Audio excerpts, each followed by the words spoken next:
Hello and welcome. I'm Jennifer March, and this is not Your Mother's Storytime.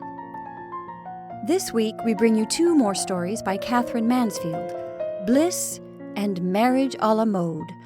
Both stories are about marriages, one from a man's perspective and one from a woman's. It is interesting that Mansfield would choose to write on the subject. Her experience of marriage was fleeting. She hastily entered into a marriage with George Bowden, a teacher of singing 11 years her senior. She left him the same evening, before the marriage could be consummated. Mansfield had two romantic relationships with women that are notable for their prominence in her journal entries. She continued to have male lovers and attempted to repress her feelings at certain times. And now, Bliss by Katherine Mansfield. Although Bertha Young was 30, she still had moments like this when she wanted to run instead of walk, to take dancing steps on and off the pavement, to bowl a hoop, to throw something up in the air and catch it again, or to stand still and laugh at nothing simply. What can you do if you are 30 and turning the corner of your own street, you are overcome suddenly by a feeling of bliss, absolute bliss, as though you'd suddenly swallowed a bright piece of that late afternoon sun, and it burned in your bosom, sending out a little shower of sparks into every particle, into every finger and toe. Oh, there is no way you can express it without being drunk and disorderly. How idiotic civilization is! Why be given a body if you have to keep it shut up in a case, like a rare, rare fiddle? No, that about the fiddle is not quite what I mean, she thought, running up the steps and feeling in her bag for the key. She'd forgotten it as usual, and rattling the letter-box. It's not what I mean, because— Thank you, Mary. She went into the hall. Is the nurse back? Yes, Mum. And has the fruit come? Yes, Mum. Everything's come. Bring the fruit up to the dining room, will you? I'll arrange it before I go upstairs. It was dusky in the dining room and quite chilly, but all the same Bertha threw off her coat. She could not bear the tight clasp of it another moment, and the cold air fell on her arms. But in her bosom there was still that bright glowing place, that shower of little sparks coming from it. It was almost unbearable. She hardly dared to breathe for fear of fanning it higher, and yet she breathed deeply, deeply. She hardly dared to look into the cold mirror, but she did look, and it gave her back a woman radiant with smiling, trembling lips, with big dark eyes and an air of listening, waiting for something divine to happen, that she knew must happen, infallibly. Mary brought in the fruit on a tray, and with it a glass bowl, and a blue dish, very lovely, with a strange sheen on it, as though it had been dipped in milk. Shall I turn on the light, Mum? No, thank you. I can see quite well. There were tangerines and apples stained with strawberry pink, some yellow pears smooth as silk, some white grapes covered with a silver bloom, and a big cluster of purple ones. These last she had bought to tone in with the new dining-room carpet. Yes, that did sound rather far-fetched and absurd, but it was really why she had bought them. She had thought in the shop, I must have some purple ones to bring the carpet up to the table, and it had seemed quite sensible at the time. When she had finished with them, and had made 2 pyramids of these bright round shapes, she stood away from the table to get the effect, and it really was most curious, for the dark table seemed to melt into the dusky light, and the glass dish and the blue bowl to float in the air. This, of course, in her present mood, was so incredibly beautiful, she began to laugh. No, I'm getting hysterical. And she seized her bag and coat and ran upstairs to the nursery. Nurse sat at a low table, giving little Bee her supper after her bath. The baby had on a white flannel gown and a blue woolen jacket, and her dark fine hair was brushed up into a funny little peak. She looked up when she saw her mother and began to jump. Now, my lovey, eat it up like a good girl, said Nurse, setting her lips in a way that Bertha knew, and that meant she had come into the nursery at another wrong moment. Has she been good, Nanny?" "She's been a little sweet all afternoon," whispered Nanny. "We went to the park, and I sat down on a chair and took her out of the pram, and a big dog came along and put his head on my knee, and she clutched its ear, tugged it. Oh, you should have seen her." Bertha wanted to ask if it wasn't rather dangerous to let her clutch at a strange dog's ear, but she did not dare to. She stood watching them, her hands by her side, like the poor little girl in front of the rich little girl with the doll. The baby looked at her again, stared, and then smiled so charmingly that Bertha couldn't help crying, "Oh, Nanny, do let me finish giving her her supper while you put the bath things away." "Well, Mum, she oughtn't to be changed hands while she's eating," said Nanny, still whispering. "It unsettles her. It's very likely to upset her." How absurd it was. Why have a baby if it was to be kept not in a case like a rare, rare fiddle, but in another woman's arms? "Oh, I must," said she. Very offended, Nanny handed her over. "Now, don't excite her after her supper. You know you do, Mum, and I have such a time with her after." Thank heaven, Nanny went out of the room with the bath towels. "Now I've got you to myself, my little precious," said Bertha, as the baby leaned against her. She ate delightfully, holding up her lips for the spoon, and then waving her hands. Sometimes she would let the spoon go, and sometimes, just as Bertha had filled it, she waved it away to the four winds. When the soup was finished, Bertha turned round to the fire. "You're nice. You're very nice," said she, kissing her warm baby. "I'm fond of you. I like you."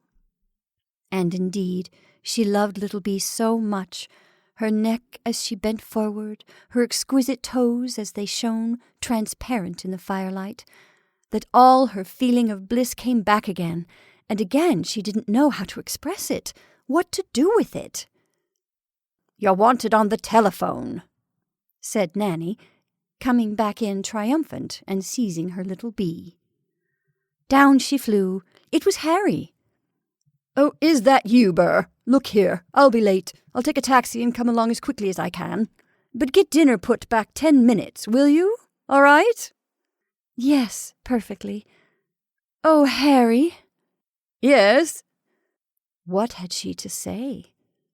She'd nothing to say. She only wanted to get in touch with him for a moment. She couldn't absurdly cry, "Hasn't it been a divine day?" "What is it?" rapped out the little voice. "Nothing. Entendu," said Bertha, and hung up the receiver, thinking how much more idiotic civilization was. They had people coming to dinner. The Norman Knights, a very sound couple. He was about to start a theatre, and she was awfully keen on interior decoration. A young man, Eddie Warren, who had just published a little book of poems, and who everybody was asking to dine, and a find of Bertha's called Pearl Fulton. What Miss Fulton did, Bertha did not know. They had met at the club, and Bertha had fallen in love with her, as she always did fall in love with beautiful women who had something strange about them. The provoking thing was that although they had been about together and met a number of times and really talked, Bertha couldn't make her out. Up to a certain point, Miss Fulton was rarely, wonderfully frank, but the certain point was there, and beyond that she would not go. Was there anything beyond it? Harry said no. Voted her dullish and cold like a blonde woman with a touch, perhaps, of anemia of the brain. But Bertha wouldn't agree with him. Not yet, at any rate. No, the way she has of sitting with her hand a little on one side and smiling has something behind it, Harry, and I must find out what that something is. "Most likely a good stomach," answered Harry. He made a point of catching Bertha's heels with replies of that kind. "Liver frozen, my dear girl," or "pure flatulence," or "kidney disease," and so on. For some strange reason, Bertha liked this, and almost admired it in him very much. She went into the drawing-room and lighted the fire. Then picking up the cushions one by one that Mary had disposed so carefully, she threw them back on the chairs and the couches. That made all the difference. The room came alive at once. As she was about to throw the last one, she surprised herself by suddenly hugging it to her, passionately. But it did not put out the fire in her bosom. Oh, on the contrary! The windows of the drawing-room opened onto a balcony overlooking the garden. At the far end against the wall, there was a tall, slender pear tree, in fullest, richest bloom. It stood perfect, as though becalmed against the jade-green sky. Bertha couldn't help feeling, even from this distance, that it had not a single bud or a faded petal. Down below in the garden beds, the red and yellow tulips, heavy with flowers, seemed to lean upon the dusk. A grey cat, dragging its belly, crept across the lawn, and a black one, its shadow, trailed after. The sight of them, so intent and so quick, gave Bertha a curious shiver. "What a creepy thing cats are," she stammered, and she turned away from the window and began walking up and down. How strong the jonquils smelled in the warm room! Too strong? Oh, no. And yet, as though overcome, she flung down on a couch and pressed her hands to her eyes. "I'm too happy, she murmured. And she seemed to see on her eyelids the lovely pear tree with its wide-open blossoms as a symbol of her own life. Really, she had everything. She was young. Harry and she were as much in love as ever, and they got on together splendidly and were really good pals. She had an adorable baby. They didn't have to worry about money. They had this absolutely satisfactory house and garden. And friends. Modern, thrilling friends. Writers and painters and poets, or people keen on social questions. Just the kind of friends they wanted. And then there were books, and there was music, and she had found a wonderful little dressmaker, and they were going abroad in the summer, and their new cook made the most superb omelettes. I'm absurd. She sat up, but she felt quite dizzy, quite drunk. It must have been the spring. Yes, it was the spring. Now she was so tired she could not drag herself upstairs to dress. A white dress, a string of jade beads, green shoes and stockings. It wasn't intentional. She had thought of this scheme hours before she stood at the drawing-room window. Her petals rustled softly into the hall, and she kissed Mrs. Norman Knight, who was taking off the most amusing orange coat with a procession of black monkeys round the hem and up the fronts. Why is the middle class so stodgy, so utterly without a sense of humour? My dear, it's only by a fluke that I'm here at all, Norman being the protective fluke. For my darling monkeys so upset the train that it rose to a man and simply ate me with its eyes. Didn't laugh, wasn't amused, that I should have loved. No, just stared and bored me through and through. But the cream of it was, said Norman, pressing a large tortoise-shell-rimmed monocle to his eye. You don't mind me telling this face, do you? In their home and among their friends, they called each other Face and Mug. The cream of it was when she, being full-fed, turned to the woman beside her and said, Haven't you ever seen a monkey before? Oh, yes, Mrs. Norman Knight joined in the laughter. Wasn't that too absolutely creamy? And a funnier thing still was that now her coat was off, and she did look like a very intelligent monkey who had even made that yellow silk dress out of scraped banana skins, and her amber earrings, they were like little dangling nuts. This is a sad, sad fall, said Mug, pausing in front of Little Bee's perambulator. When the perambulator comes into the hall. And he waved the rest of the quotation away. The bell rang. It was lean, pale Eddie Warren, as usual, in a state of acute distress. It is the right house, isn't it?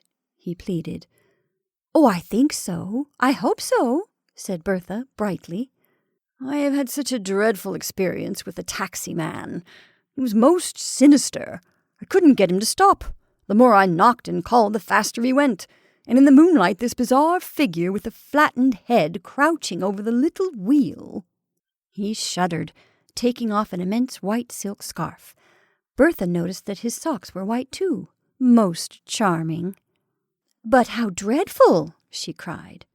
"Yes, it really was," said Eddie, following her into the drawing-room. "I saw myself driving through eternity in a timeless taxi." He knew the Norman Knights. In fact, he was going to write a play for N.K. when the theatre scheme came off. "Well, Warren, how's the play?" said Norman Knight, dropping his monocle and giving his eye a moment in which to rise to the surface before it was screwed down again. And Mrs. Norman Knight, "Oh, Mr. Warren, what happy socks!" "I'm so glad you like them," he said, staring at his feet. "They seem to have got so much whiter since the moon rose." And he turned his lean, sorrowful young face to Bertha. "There is a moon, you know." She wanted to cry. "I am sure there is. Often, often." He really was the most attractive person, but so was Face, crouched before the fire in her banana skins, and so was Mug, smoking a cigarette, and saying as he flicked the ashes, "Why doth the bridegroom tarry?" "There he is now." Bang went the front door, open and shut. Harry shouted, "Hello, people! Down in 5 minutes!"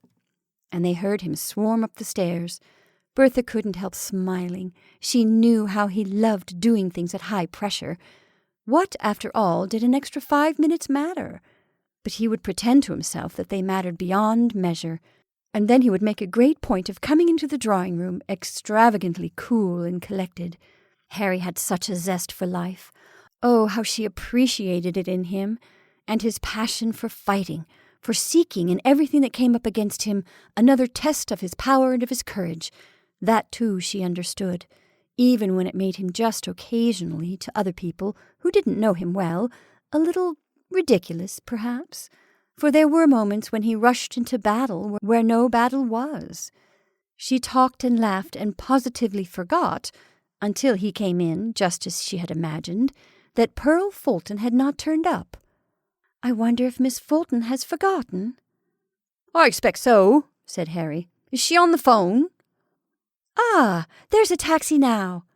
And Bertha smiled with that little air of proprietorship that she always assumed while her women finds were new and mysterious.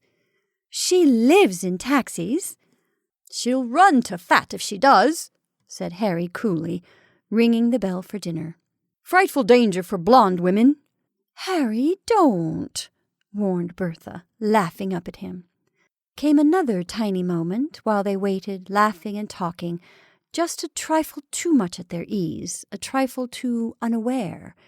And then Miss Fulton, all in silver, with a silver fillet binding her pale blonde hair, came in smiling, her head a little on one side. "Am I late?" "No, not at all," said Bertha. "Come along." And she took her arm, and they moved into the dining-room. What was there in the touch of that cool arm that could start blazing, the fire of bliss that Bertha did not know what to do with? Miss Fulton did not look at her, but then she seldom did look at people directly. Her heavy eyelids lay upon her eyes, and the strange half-smile came and went upon her lips, as though she lived by listening rather than seeing. But Bertha knew suddenly, as if the longest, most intimate look had passed between them, as if they had said to each other, "You too?" that Pearl Fulton, stirring the beautiful red soup in the grey plate, was feeling just what she was feeling. And the others? Face and Mug, Eddie and Harry, their spoons rising and falling, dabbing their lips with their napkins, crumbling bread, fiddling with the forks and glasses, and talking. "I met her at the Alpha show, the weirdest little person. She'd not only cut off her hair, but she seemed to have taken a dreadfully good snip off her legs and arms, and her neck and her poor little nose as well." "Isn't she very liege with Michael Oates?"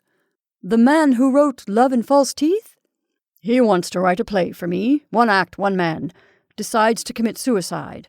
Gives all the reasons why he should and why he shouldn't, and just as he has made up his mind either to do it or not to do it, curtain. Not half a bad idea." "What's he going to call it?" Stomach trouble? I think I've come across the same idea in a little French review, quite unknown in England." No, they didn't share it. They were dears, and she loved having them there at her table and giving them delicious food and wine. In fact, she longed to tell them how delightful they were and what a decorative group they made, how they seemed to set one another off, and how they reminded her of a play by Chekhov. Harry was enjoying his dinner. It was part of his, well, not his nature exactly, and certainly not his pose. His something or other, to talk about food and to glory in on his shameless passion for the white flesh of the lobster and the green pistachio ices, green and cold like the eyelids of Egyptian dancers. When he looked up at her and said, "Bertha, this is a very admirable soufflé," she almost could have wept with childlike pleasure. Oh, why did she feel so tender towards the whole world tonight? Everything was good, was right.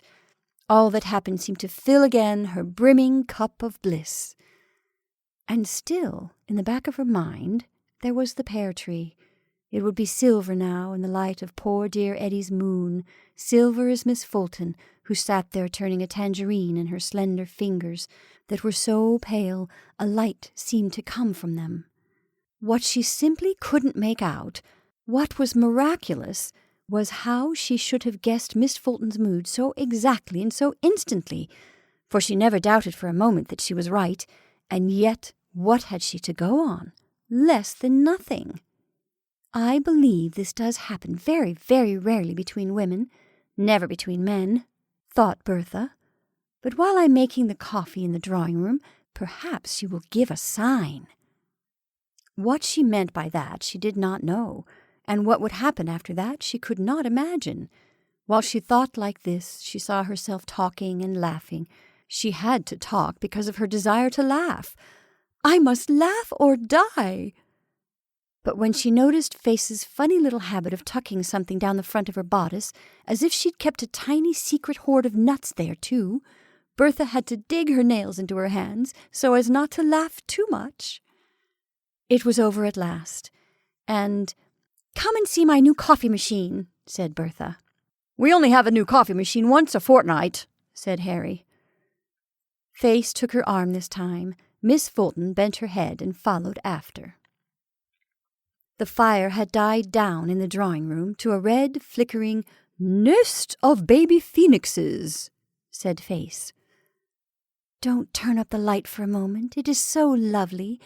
And down she crouched by the fire again. She was always cold. Without her little red flannel jacket, of course, thought Bertha. At that moment, Miss Fulton gave the sign. "Have you a garden?" said the cool, sleepy voice. This was so exquisite on her part that all Bertha could do was to obey. She crossed the room, pulled the curtains apart, and opened the long windows. "There," she breathed. And the two women stood side by side, looking at the slender, flowering tree. Although it was so still, it seemed like the flame of a candle to stretch up, to point, to quiver in the bright air, to grow taller and taller as they gazed, almost to touch the rim of the round silver moon.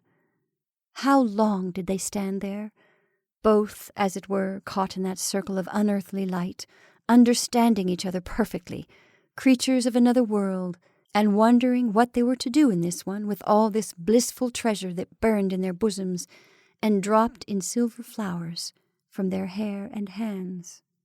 Forever, for a moment, and did Miss Fulton murmur, "Yes, just that"?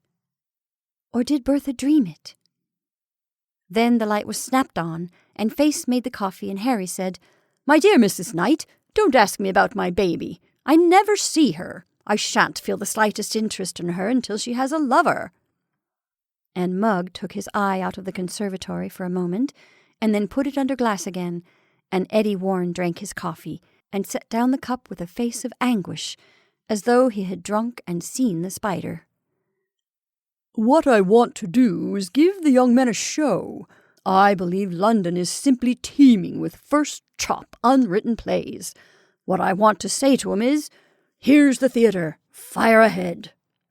You know, my dear, I'm going to decorate a room for the Jacob Nathans. Oh, I'm so tempted to do a fried fish scheme, with the backs of the chairs shaped like frying pans, and lovely chipped potatoes embroidered all over the curtains. The trouble with our young writing men is that they're still too romantic. You can't put out to sea without being seasick and wanting a basin. Well, why don't they have the courage of those basins? A dreadful poem about a girl who was violated by a beggar without a nose in a little wood. Miss Fulton sank into the lowest, deepest chair, and Harry handed round the cigarettes. From the way he stood in front of her, shaking the silver box and saying abruptly, Egyptian, Turkish, Virginian, they're all mixed up, Bertha realized that she not only bored him, he really disliked her, and she decided from the way Miss Fulton said, No, thank you, I won't smoke, that she felt it too and was hurt. Oh, Harry, don't dislike her. You are quite wrong about her. She's wonderful, wonderful. And besides, how can you feel so differently about someone who means so much to me?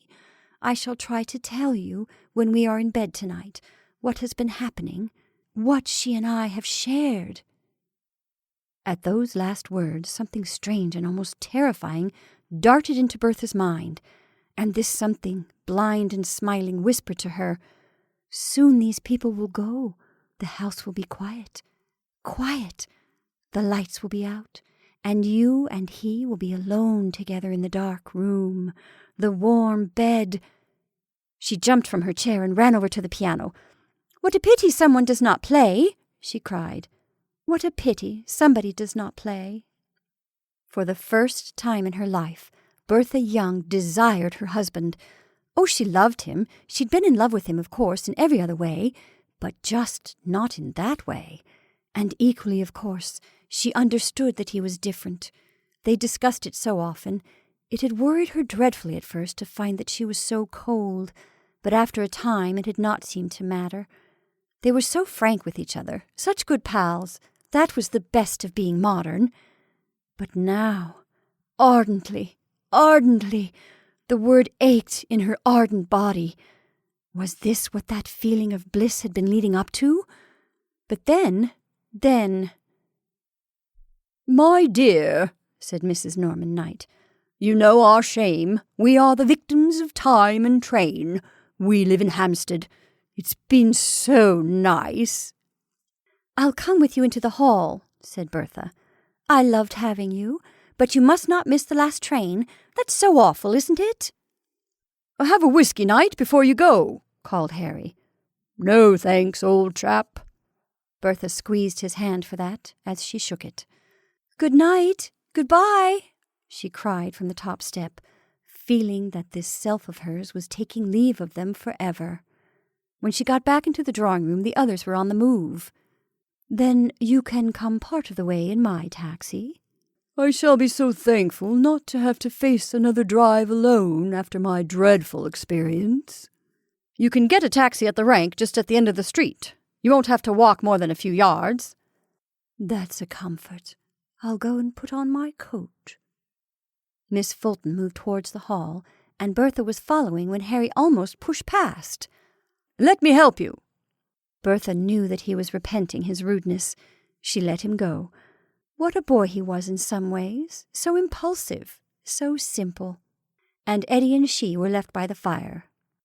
I wonder if you have seen Bilk's new poem called Table d'Hôte, said Eddie softly. It's so wonderful, in the last anthology. Have you got a copy? I'd so like to show it to you. It begins with an incredibly beautiful line. Why must it always be tomato soup? Yes, said Bertha, and she moved noiselessly to a table opposite the drawing-room door, and Eddie glided noiselessly after her. She picked up the little book and gave it to him. They had not made a sound. While he looked it up, she turned her head towards the hall, and she saw Harry with Miss Fulton's coat in his arms, and Miss Fulton with her back turned to him and her head bent. He tossed the coat away, put his hands on her shoulders, and turned her violently to him. His lips said, "I adore you," and Miss Fulton laid her moonbeam fingers on his cheeks and smiled her sleepy smile. Harry's nostrils quivered, his lips curled back in a hideous grin, while he whispered, "Tomorrow." And with her eyelids, Miss Fulton said, "Yes." "Here it is," said Eddie. "Why must it always be tomato soup? It's so deeply true, don't you feel? Tomato soup is so dreadfully eternal." "If you prefer," said Harry's voice, very loud from the hall, "I can phone you a cab to come to the door." "Oh, no, it's not necessary," said Miss Fulton, and she came up to Bertha and gave her the slender fingers to hold. "Goodbye. Thank you so much." "Goodbye," said Bertha. Miss Fulton held her hand a moment longer. "Your lovely pear tree," she murmured. And then she was gone, with Eddie following, like the black cat following the grey cat. "I'll shut up shop," said Harry, extravagantly cool and collected. "Your lovely pear tree, pear tree, pear tree." Bertha simply ran over to the long windows. "Oh, what is going to happen now?" she cried. But the pear tree was as lovely as ever, and as full of flower, and as still.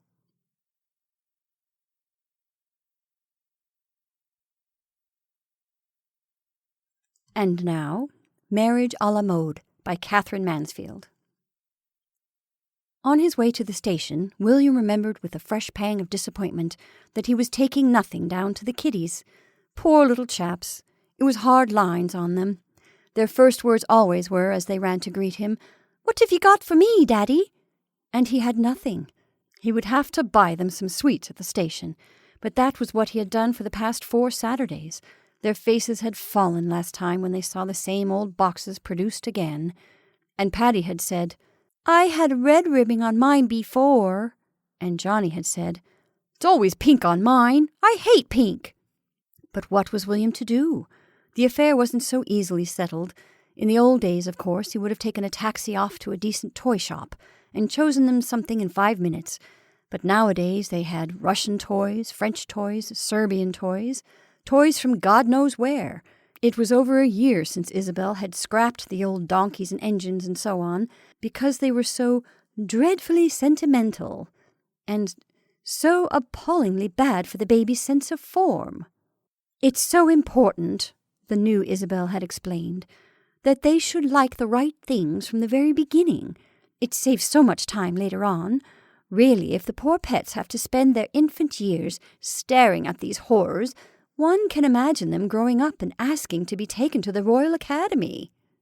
And she spoke as though a visit to the Royal Academy was certain immediate death to anyone. "Well, I don't know," said William slowly. "When I was their age, I used to go to bed hugging an old towel with a knot in it." The new Isabel looked at him, her eyes narrowing, her lips apart. "Dear William, I'm sure you did." She laughed in the new way. Sweets it would have to be, however, thought William gloomily, fishing in his pocket for change for the taxi man.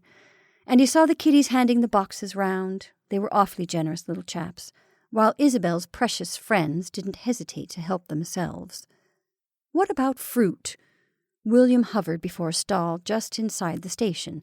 What about a melon each? Would they have to share that too? Or a pineapple for Pad and a melon for Johnny? Isabel's friends could hardly go sneaking up to the nursery at the children's meal times. All the same, as he bought the melon, William had a horrible vision of one of Isabel's young poets lapping up a slice, for some reason, behind the nursery door. With his 2 very awkward parcels, he strode off to his train. The platform was crowded. The train was in. Doors banged open and shut. There came such a loud hissing from the engine that people looked dazed as they scurried to and fro. William made straight for first-class smoker, stowed away his suitcase and parcels, and taking a huge wad of paper out of his inner pocket, he flung down in the corner and began to read. Our client, moreover, is positive. We are inclined to reconsider in the event of... Ah, that was better. William pressed back his flattened hair and stretched his legs across the carriage floor. The familiar, dull gnawing in his breast quieted down. With regard to our decision... He took out a blue pencil and scored a paragraph, slowly. 2 men came in, stepped across him, and made for the farther corner. A young fellow swung his golf clubs into the rack and sat down opposite. The train gave a gentle lurch. They were off. William glanced up and saw the hot, bright station slipping away. A red-faced girl ran alongside the carriage. There was something strained and almost desperate in the way she waved and called. Hysterical, thought William, dully. Then a greasy black-faced workman at the end of the platform grinned at the passing train, and William thought, "A filthy life," and went back to his papers. When he looked up again, there were fields and beasts standing for shelter under the dark trees. A wide river with naked children splashing in the shallows glided into sight and was gone again. The sky shone pale, and one bird drifted high like a dark fleck in a jewel. We have examined our client's correspondence files. The last sentence he had read echoed in his mind. We have examined... William hung on to that sentence, but it was no good. It snapped in the middle, and the fields, the sky, the sailing bird, the water all said, "Isabel." The same thing happened every Saturday afternoon. When he was on his way to meet Isabel, there began those countless imaginary meetings. She was at the station, standing just a little apart from everybody else. She was sitting in the open taxi outside.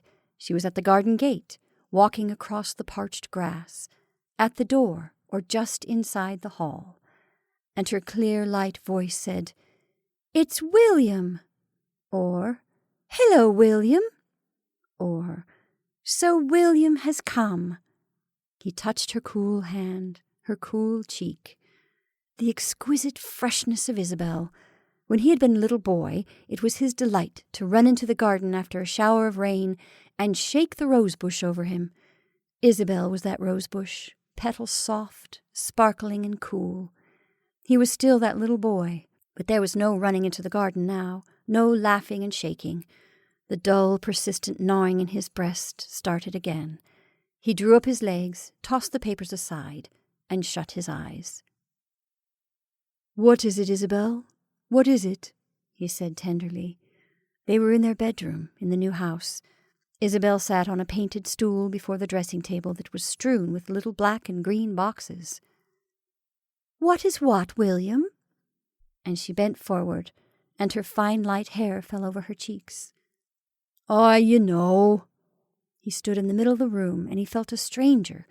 At that, Isabel wheeled round quickly and faced him. "Oh, William!" she cried imploringly, and she held up the hairbrush. "Please, please don't be so dreadfully stuffy and tragic.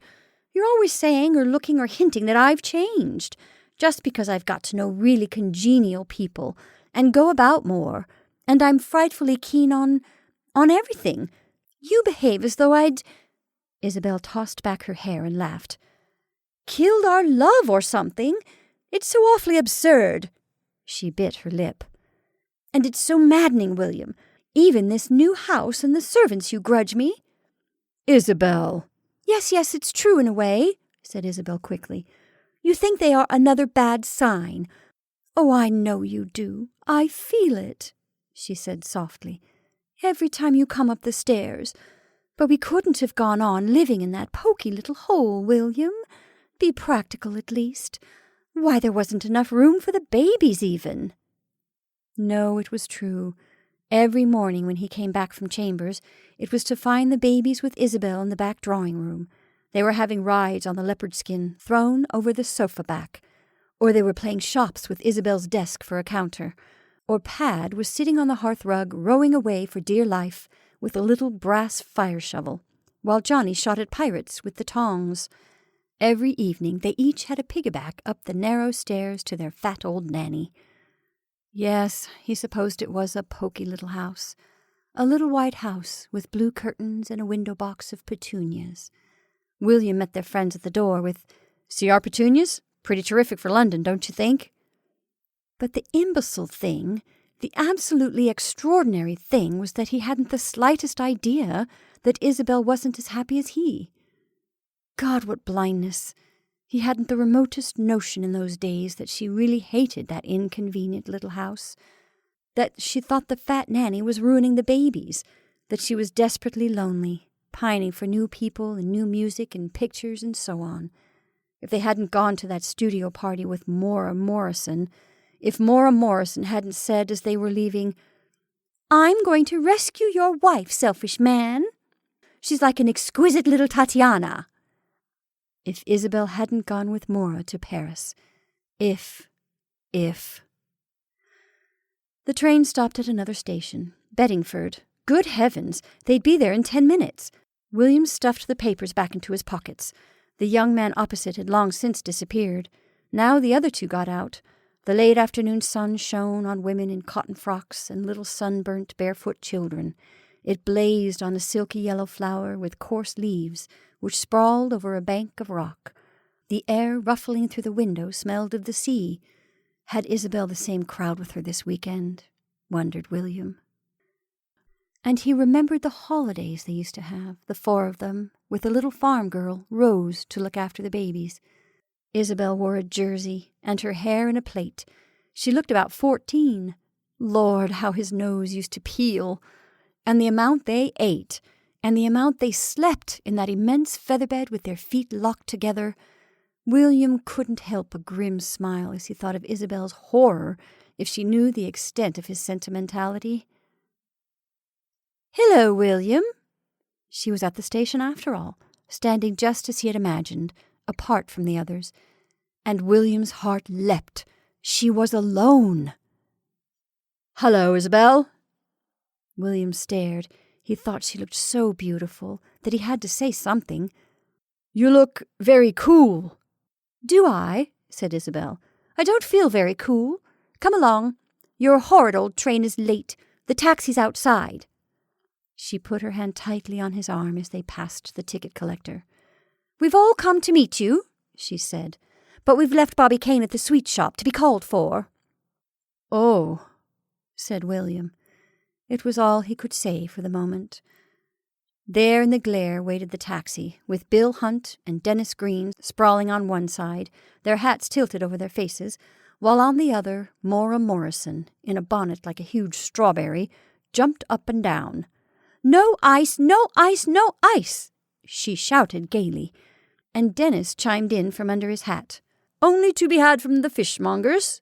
And Bill Hunt, emerging, added, "With whole fish in it." "Oh, what a bore!" wailed Isabel, and she explained to William how they had been chasing around the town for ice while she waited for him. "Simply everything is running down the steep cliffs into the sea, beginning with the butter." "We shall have to anoint ourselves with butter," said Dennis. "May thy head, William, lack not ointment." "Look here," said William. "How are we going to sit? I'd better get up by the driver." "No, Bobby Kane's by the driver," said Isabel. "You're to sit between Maura and me." The taxi started. "What have you got in those mysterious parcels?" "Decapitated heads," said Bill Hunt, shuddering beneath his hat. "Oh, fruit!" Isabel sounded very pleased. "Wise William, a melon and a pineapple. How too nice!" "No, wait a bit," said William, smiling, but he really was anxious. "I brought them down for the kiddies." "Oh, my dear," Isabel laughed and slipped her hand through his arm. "They'd be rolling in agony if they were to eat them. No," she patted his hand. "You must bring them something next time. I refuse to part with my pineapple." "Cruel Isabel, do let me smell it," said Maura. She flung her arms across William appealingly.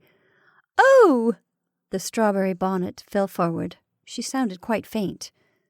"A lady in love with a pineapple," said Dennis, as the taxi drew up before a little shop with a striped blind. Out came Bobby Kane, his arms full of little packets. "I do hope they're good. I've chosen them because of the colours. There are some round things which really look too divine, And just look at this nougat, he cried ecstatically. Just look at it. It's a perfect little ballet. And at that moment the shopman appeared.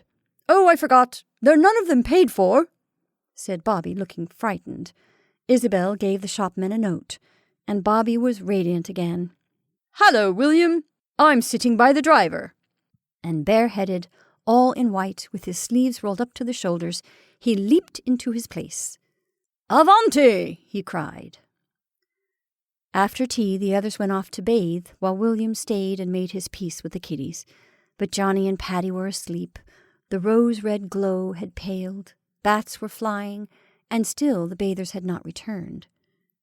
As William wandered downstairs, the maid crossed the hall carrying a lamp. He followed her into the sitting-room. It was a long room, colored yellow. On the wall opposite William, someone had painted a young man, over life-size, with very wobbly legs, offering a wide-eyed daisy to a young woman who had one very short arm and one very long, thin one. Over the chairs and sofa there hung strips of black material, covered with big splashes like broken eggs, and everywhere one looked there seemed to be an ashtray full of cigarette ends. William sat down in one of the armchairs. Nowadays, when one felt with one hand down the sides, it wasn't to come upon a sheep with 3 legs, or a cow that had lost one horn, or a very fat dove out of Noah's Ark. One fished up yet another little paper-covered book of smudged-looking poems. He thought of the wad of paper in his pockets, but he was too hungry and tired to read. The door was open. Sounds came from the kitchen. The servants were talking as if they were alone in the house. Suddenly there came a loud screech of laughter and an equally loud shh. They had remembered him. William got up and went through the French doors into the garden, and as he stood there in the shadow, he heard the bathers coming up the sandy road. Their voices rang through the quiet. I think it's up to Mora to use her little arts and wiles. A tragic moan from Mora. We ought to have a gramophone for the weekends that played The Maid of the Mountains. Oh, no, cried Isabel's voice. That's not fair to William. Be nice to him, my children. He's only staying until tomorrow evening. Leave it to me, cried Bobby Kane. I'm awfully good at looking after people. The gate swung open and shut. William moved on the terrace. They had seen him. Hello, William!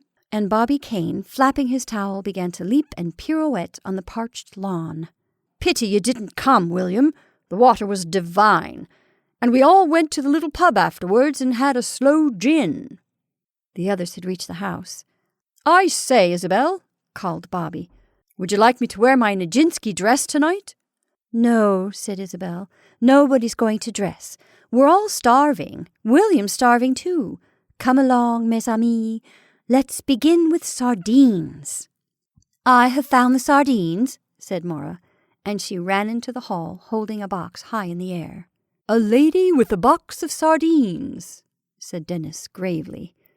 Well, William, and how's London? Asked Bill Hunt, drawing the cork out of a bottle of whiskey. Oh, London's not much changed, answered William. Good old London, said Bobby, very hearty, spearing a sardine. But a moment later, William was forgotten. Mora Morrison began wondering what color one's legs really were under water. Mine are the palest mushroom color.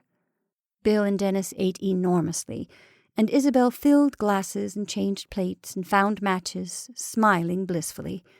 At one moment she said, I do wish, Bill, you'd paint it. Paint what? Said Bill loudly, stuffing his mouth with bread. Us, said Isabel, round the table. It would be so fascinating in 20 years' time. Bill screwed up his eyes and chewed. Light's wrong, he said rudely. Far too much yellow. And went on eating, and that seemed to charm Isabel too. But after supper they were all so tired they could do nothing but yawn until it was late enough to go to bed.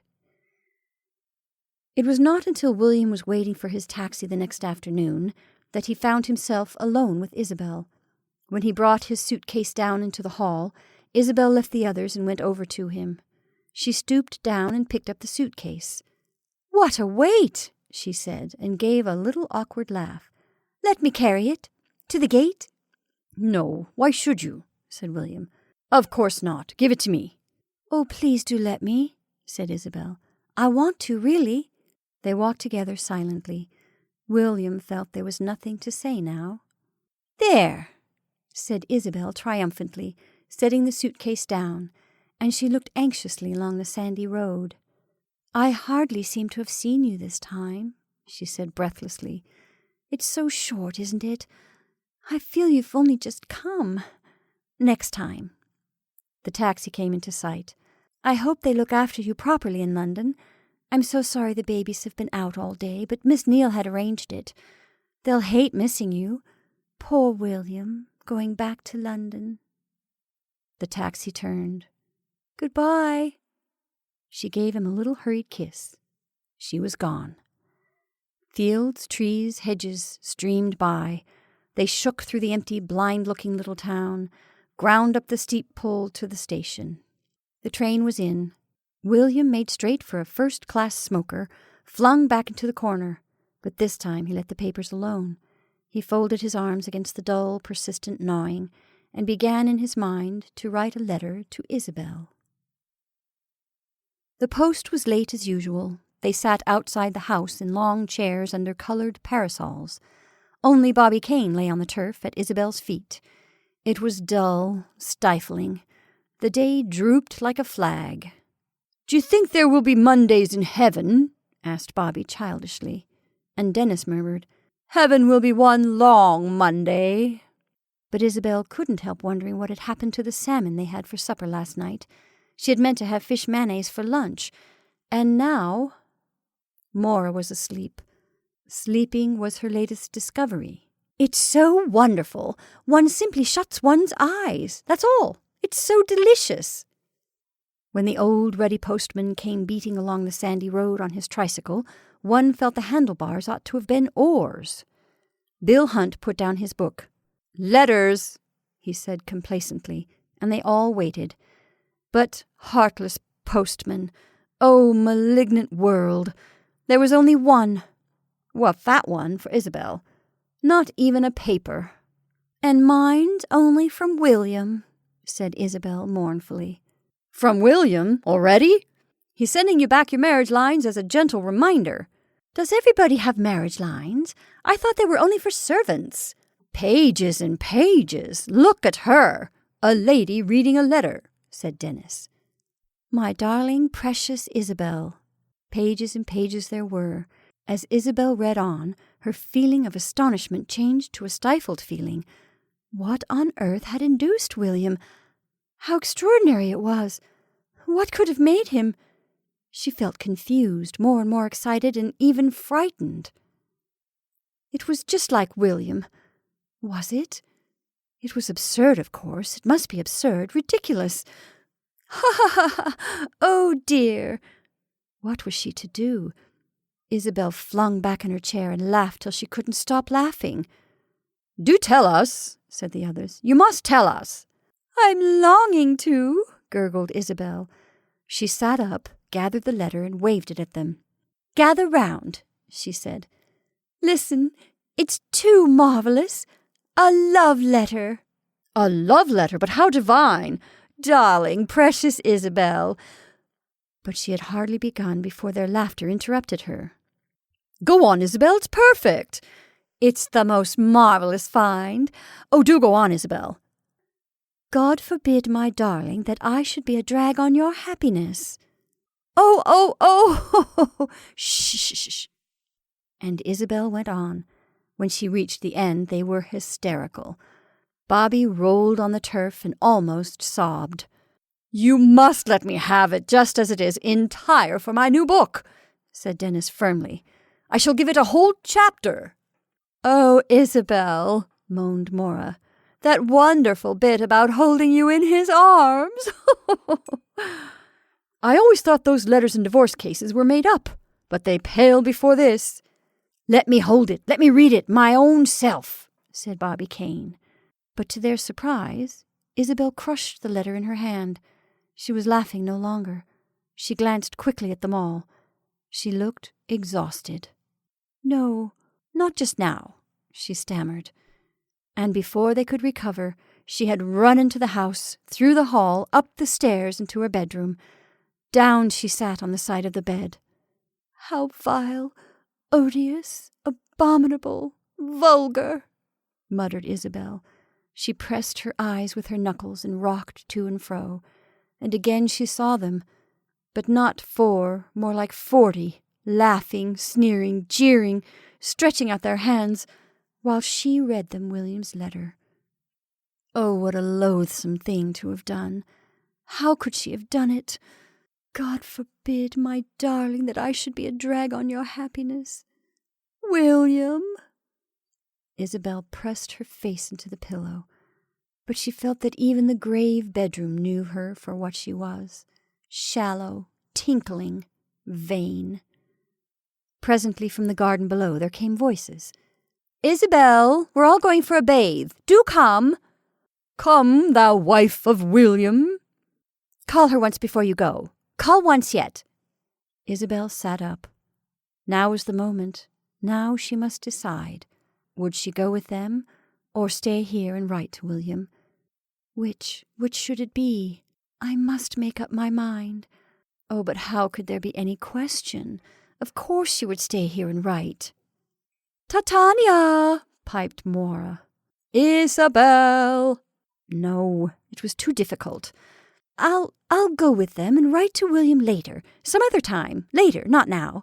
But I shall certainly write, thought Isabel hurriedly. And laughing in the new way, she ran down the stairs. And those are our stories for this evening. I hope you enjoyed Bliss and Marriage a la Mode by Katherine Mansfield. Thank you for listening. I'm Jennifer March, and this is not your mother's story time.